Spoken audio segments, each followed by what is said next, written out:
liberator, but you can't murder liberation. You can murder revolutionary, but you can't murder revolution. And you can murder a freedom fighter, but you can't murder freedom. You're tapped in, so let's get right to it. So there's a lot of talk going around in geopolitics regarding Iran and its nuclear program. The question is being asked, does Iran have a nuclear bomb? Some are thinking that they already have a bomb. There is the fact of the matter that they have weapons grade uranium, well, at 60%, but at that point, getting to 90% to make it real weapons grade is a fast process. It can be done in relative short time. All right. Now, for those who say Iran could never have a nuclear weapon because them having one creates an existential threat to Israel, that's what they stand on.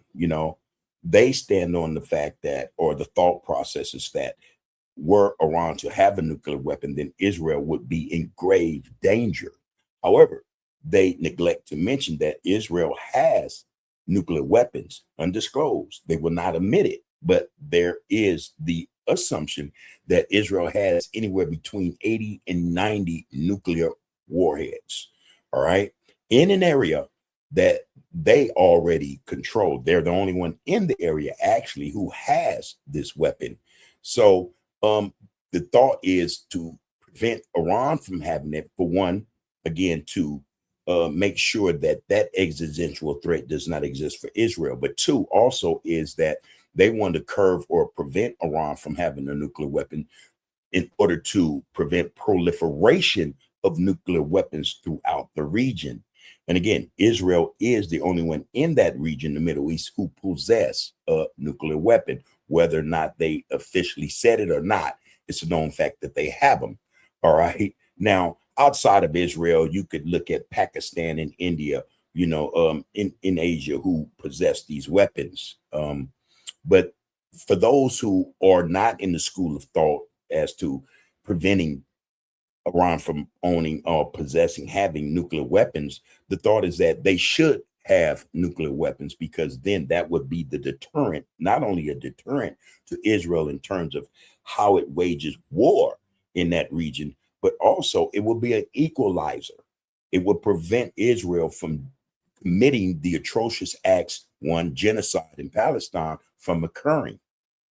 It is being said that with Iran in possession of nuclear weapons, then Israel is forced to go to the diplomatic table and recognize Palestine, being one of the issues.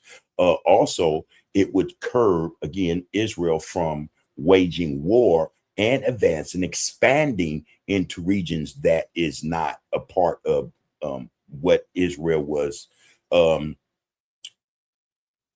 established as a country back in 1946 or 47. I think this is a great argument to have, a great debate to have. I'm of the thought that if Iran having a nuclear weapon would in fact be a great equalizer. Not only that, it would be an equalizer, but yes, it will get Israel to the diplomatic table and to the point where they have to understand that they're already in an occupied area illegally, that they would have to learn to live alongside these people who they are killing off and whose land they're taking daily. All right. Now, preventing Iran from acquiring a nuclear weapon is primarily driven, again, by concerns over regional proliferation. All right. So if Iran gets one, then what? Iraq wants one, Syria wants one, everyone wants one in the region.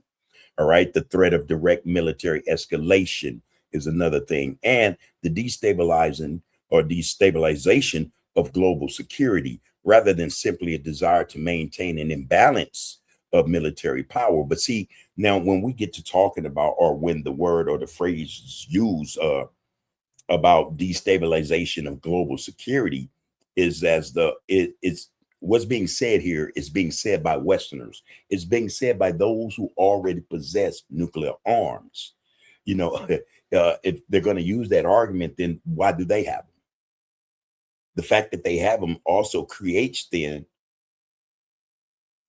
destabilization of global security. The fact that they possess them, you know. So I think that argument is flat. It actually has no teeth. A nuclear armed Iran could trigger a regional arms race where countries like Saudi Arabia and others might also seek to develop atomic capabilities. Here's the thing. So if Israel's the only country in that region that can have a nuclear weapon, then Israel is the only threat in terms of destabilization in that region. And as we can see, Israel has been the country in that region destabilizing other regions or other countries in that region. That's a fact. Here's another fact.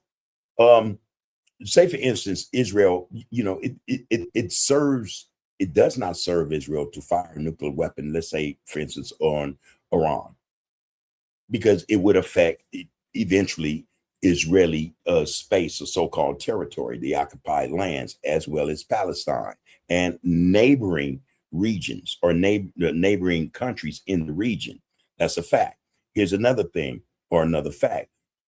Were Iran to accomplish or acquire nuclear weapons, and Israel had them as well, then come on, both of them have to realize that, okay, hey, we're doomed if we fire these weapons.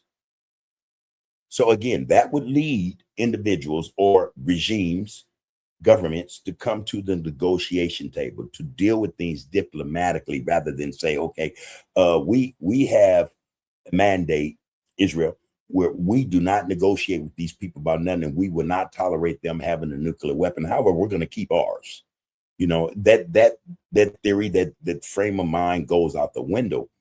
Once Iran has a nuclear weapon, then everything is back on the table.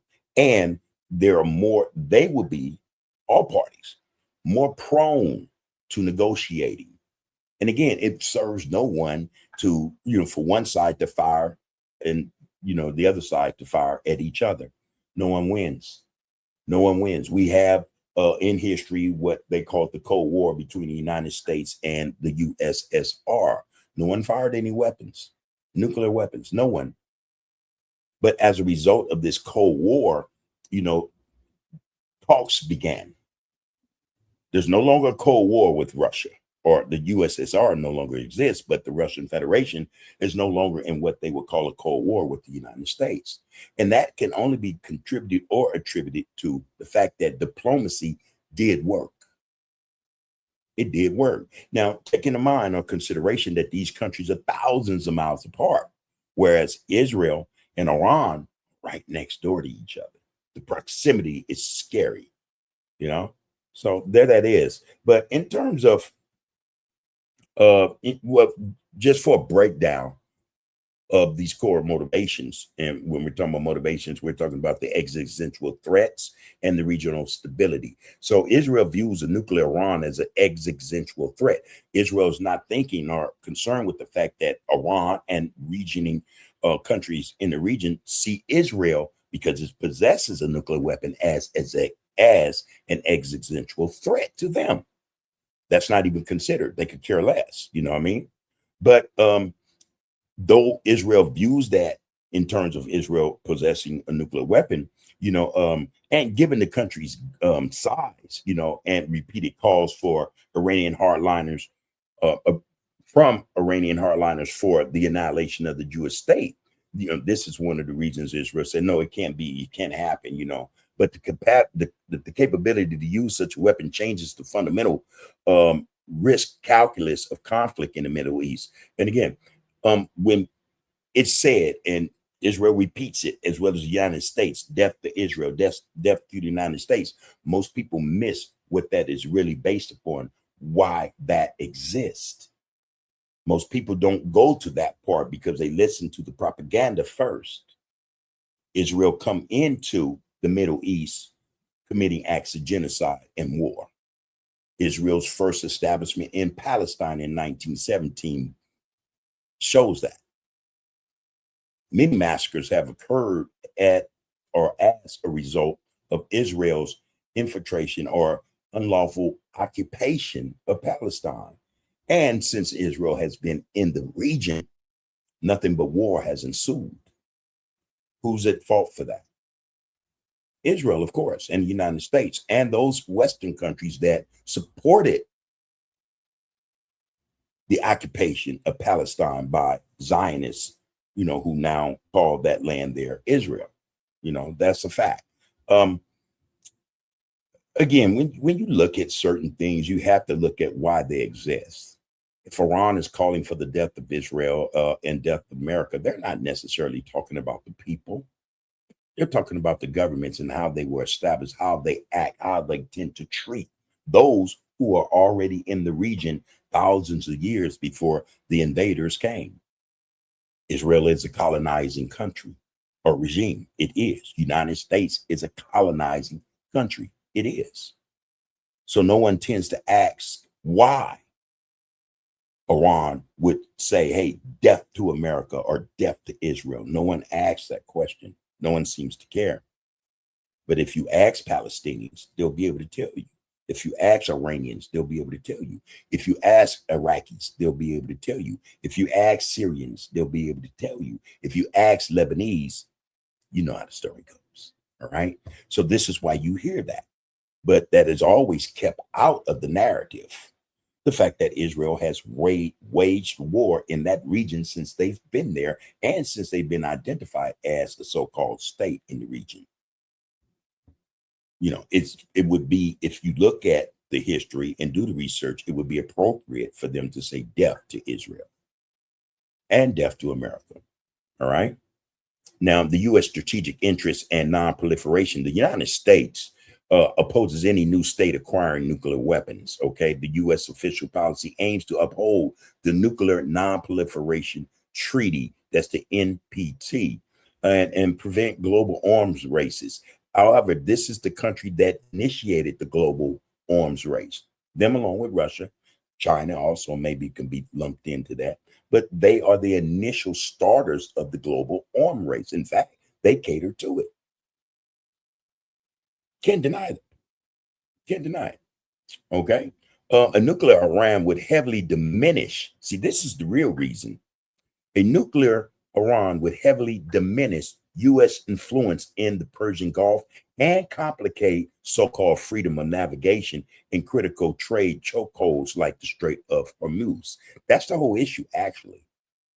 It would deflect, or it would prevent a certain hegemony to exist in a region where these powers are that they don't naturally come from.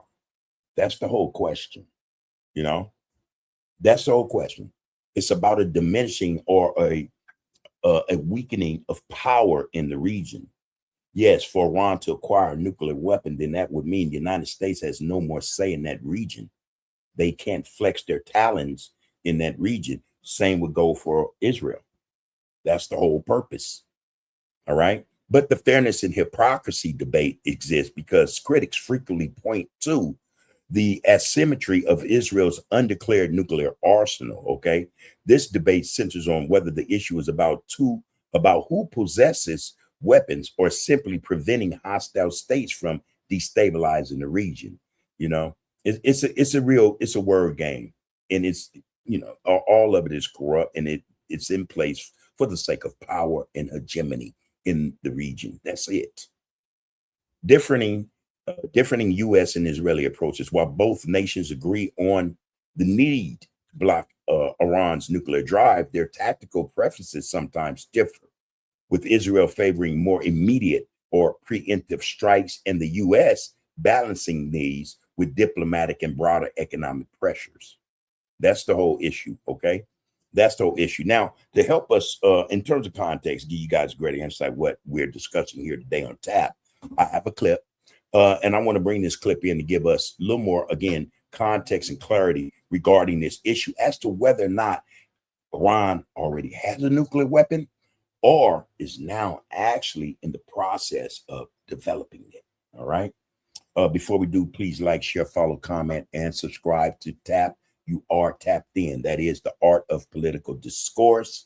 We appreciate your participation and viewership with this channel. For those of you who liked and shared and became subscribers here, we thank you. We thank you a great deal. We also like to ask to continue to like and share this link, this channel with friends and families to get our subscriptions up. And again, we will be very appreciative of that. Okay, now let's get to this clip.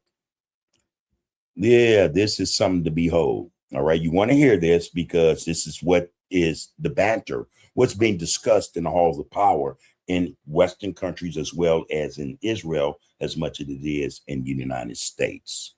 So let's get to this.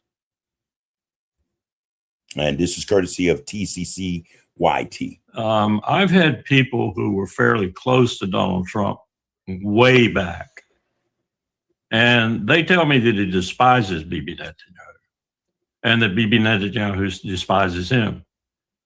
They get along, and they have to get along because it's the closest relationship that America has with any other state in the world. And it's an essential relationship for Israel. They wouldn't exist if the United States weren't supplying them. That's a statement of fact. They would have been overrun a long time ago. And maybe even other critical factors would have played too, like when Golda Meir was threatening to use a nuclear weapon in the 1973 war, and other similar episodes. And the story of how they got nuclear weapons is just a story of perfidy, French, British, American, and all the things that South Africa did to allow them not to conduct just one, but 2 or 3 nuclear tests. By the way, Iran's getting ready to conduct a nuclear test, probably. It's about 60% assured now, I think. And it's a long backstory, but we knew it was going to happen. We knew that they had probably reconsidered once the Ayatollah was killed the way he was killed. And we're going to have a wholly different situation when Iran explodes a weapon and everybody knows that they're a nuclear power. An entirely different situation. Question. And that is the issue with the United States and Israel. Right now, they're scrambling. They're trying to figure out a way to prevent this from occurring, knowing full well the process is probably already, it's already begun. You know, this is the assessment of a lot of people all over the world, especially intelligence agencies. Their idea now as to whether or not they have them or not, it's changed and or is changing. They may not have had them last year when they first committed or exercised those strikes on Iranian nuclear sites. That, I think, it took the cards off the table. Now, couple that with the fact that they killed the Ayatollah, you know, in the strike in February, on February 28th, all cards were off the table. All bets were off. And there is a large consensus that Iran is, in fact, developing a nuclear weapon. If they don't already have one, they're developing it. And, you know, again, the assessment is they already have one and they're trying to figure out how to test it. You know, so, you know, they test one, they have others in the cut, you know, designed and put together the same as the one they're about to test, so that after they test it, if someone wants to, they are already prepared to, you know, strike or, you know, send them, firing them upon those targets that, you know, need to be, you know, put in their place. So that is a discussion we're pretty sure here at TAP is in, you know, these chambers or these back rooms, these think tanks, that Iran is in fact developing the nuclear bomb. Will it be more positive or decidedly negative? That's the other question. Let's say as a nuclear power, Iran establishes this, they test the bomb and it's a success. They then become a nuclear power. Now, what can the United States do? What can Israel do? The United States is not about to fire a nuclear weapon upon Iran, knowing now Iran has nuclear weapons, because it would more than likely take out Israel. Israel's not going to do the same because, listen, the whole region becomes decimated. It becomes desolate, a nuclear wasteland. The whole region, okay? That would include Israel. Where is the Israeli regime going to go after that? Europe doesn't want them back there. Understand that, all right? The American people don't want them here. Africans don't want them there. Where are they going to go? Where are they going to go? Are you corroborating the rumors that Larry Johnson and Pepe Escobar have also stated that Iran does have a nuclear weapon? Not just that. Professor Emeritus at MIT, Ted Postal, and I have been talking about this for a long time. And I agree with him. And I did the negotiations up close and personal with North Korea when Kang Sak-ju and Yi Gun turned to our representative in Pyongyang and said, put your economic package away. We already have nuclear weapons. We have 6 to 12 of them. Boy, what a shock that was for Jim Kelly to get that information, and even more so to bring it back to Colin Powell. But what a shock that would be to Marco Rubio and the Trump administration to go into what they want to call negotiations and say, hey, this is what we got. This is the deal we're laying on the table. Now we're tired of playing with you. You take this or we're going to bomb you to hell. And Iran says, we already have the nuclear bomb. Forget your package. Forget your peace negotiations. This is what we're working with now. Whether you're in or out does not matter. Whether you're in or out does not matter anymore. Oh, my God. What a shock that would be. Not just to the Trump administration, but to Israel and to all those Western countries that have supported the atrocities that Israel has committed upon the people of the Middle East. There'll be a lot of dancing and foot shuffling then. A lot of things would change overnight. You know, a lot of things would change overnight. And then, in fact, the situation in terms of sanctions and all that would go through the roof. But by this point, China, Russia, North Korea, all those countries that are not in alignment with the United States and its allies, as well as Israel, will go to support them wholeheartedly. There'll be nothing. There will be nothing, and I mean absolutely nothing the United States or Israel could do once they get this bomb, or once they let it be known they have it. that's how quickly they got them. And we thought they were still, months, if not a year or two away. They already had 6 or 12 weapons.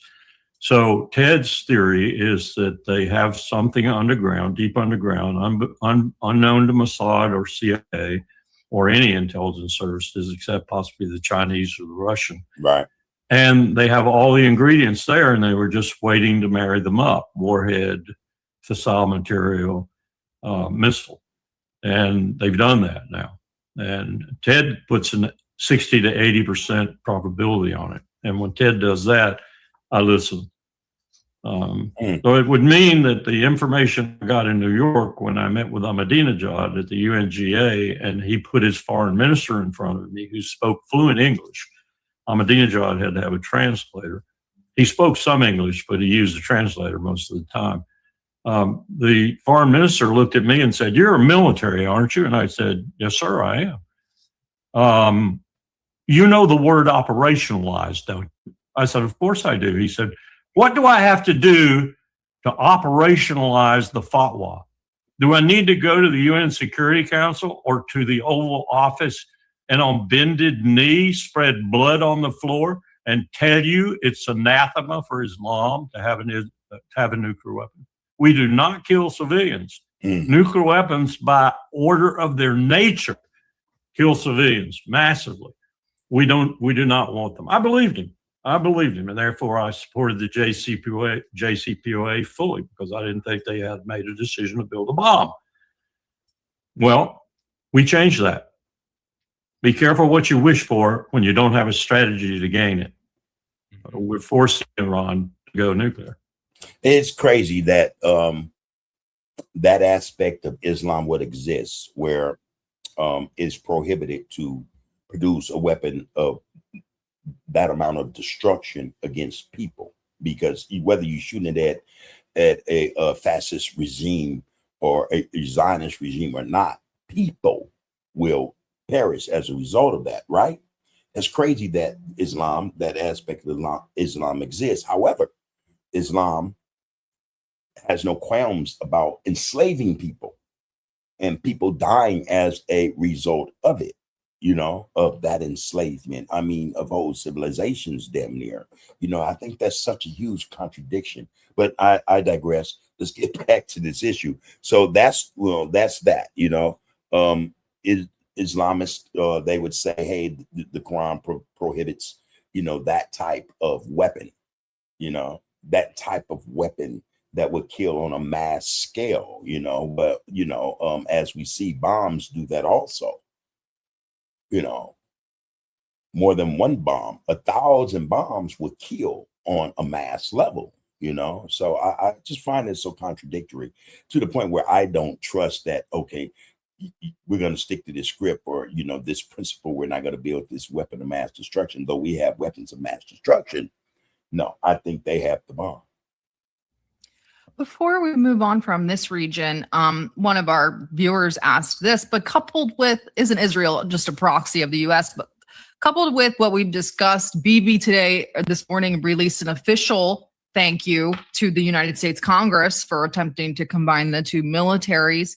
I used to agree that Israel was nothing more than a proxy of the United States, you know, the unsinkable aircraft carrier, but now I'm not so sure. What are your thoughts on that? I've always thought Israel was a strategic liability, not an asset. Even during the Cold War, I thought that. I was a pariah in that thought in the military. But after the Cold War ended, I was not such a pariah. And a lot of military officers began to agree with me that they were more a strategic liability than an asset. My original view was based on the fact that as long as they had done what they had done since 1948, there would never be peace in the region. That's right. And therefore, having an aircraft carrier upon which there would never be peace was not very strategically viable. And then my view changed markedly, of course, once it was not the Cold War anymore. And we didn't need the aircraft carrier in the eastern end of the Mediterranean that never sunk. And I watched what Israel was doing, doubling down, tripling down on the anathema that they had created since 1948. And I said, this is a hell of a liability. So you're right, I think now. But we're each other's worst enemy. We have made each other our worst enemies. At the same time, we think we're making each other friends. Just look at this relationship that people like John Hagee and Mike Huckabee and others have with Israel. They think the end times will mean the killing of all the unbelievers. Well, that includes Jews. The Jews think that's bull, and therefore they're allying with people like Hagee and Huckabee and so forth, because they don't think anybody's going to come down to earth. And if it's a Messiah that comes down to earth, Cyrus the Great was really the Messiah, you know, it'll be another person. Whatever. They don't think at all, and yet they're locked. They're locked with one another. It's duplicitous. It's insidious. It's profane. And yet we're locked into it, and they are locked into us. They couldn't survive without us now. And that is the assumption of, well, that is the consensus of most people, especially here in America, that Israel would not be who they are were it not for the United States propping them up or defending them. Now, whether or not they have nuclear weapons, that's not the issue. That's not the issue. Again, without the United States, Israel would be in a world of hurt. You know, they would be by now pushed into the sea or sent back where they come from, Europe. United States, the UK, France, and other Western powers have prevented that for decades. For decades, for over a century, they've prevented Israel from going back to whence they came. All right. It's crazy. This thing about the United States and Israel's armies combining is another red flag, should be a red flag to a lot of Americans. That would then mean that you would have Israeli soldiers patrolling American countries and American states and cities in time of protests, uprising even. You know, these guys coming in with these tactics, and those tactics would be applied to the regular citizen in these protests of these cities. You'll have foreign soldiers attacking American citizens. There's something very dangerous about this whole process. And, you know, we like to think that Americans are wide awake and are going to do something to prevent this, if preventing it is something that can be done. And I'm not so sure. This is my pronouncement. Israel as a Jewish state will cease to exist within a year or two. There you go. Now, on that question, before we leave, I have to ask, if that's the case, where would they go? Where would they go? It's already talked that most of them are going to Argentina, and then the others are coming here to the United States. Wonder if there's any truth in that. You know, do you research on Argentina and the number of the population of Jews who have went there just recently, you know, as well as the number of Jewish, you know, Ashkenazis who are coming here to the United States. They are abandoning the so-called Israel state, the Israel project, you know, as we speak. People are leaving in droves. They see the collapse as well. That's the indication. That should be the indication to anyone who doubts it. The mass exodus of Ashkenazis, Europeans, Jewish people leaving Israel and spreading out again all over the world. Here is the Jewish diaspora again taking place, being ran again from another location in their history. There's a reason for that. Now, back to the question, Iran acquiring a nuclear weapon is probably for sure one of the reasons why we see this exodus of so-called Jewish people leaving the Zionist regime of Israel. Iran acquiring a nuclear weapon, it would destroy Israel. And this is why I think he is saying what he's saying. I think there's a lot of validity there in that. A lot of validity in that. So what do you think? Should Iran acquire a nuclear weapon? And if so, would they fire it just because they have it to fire?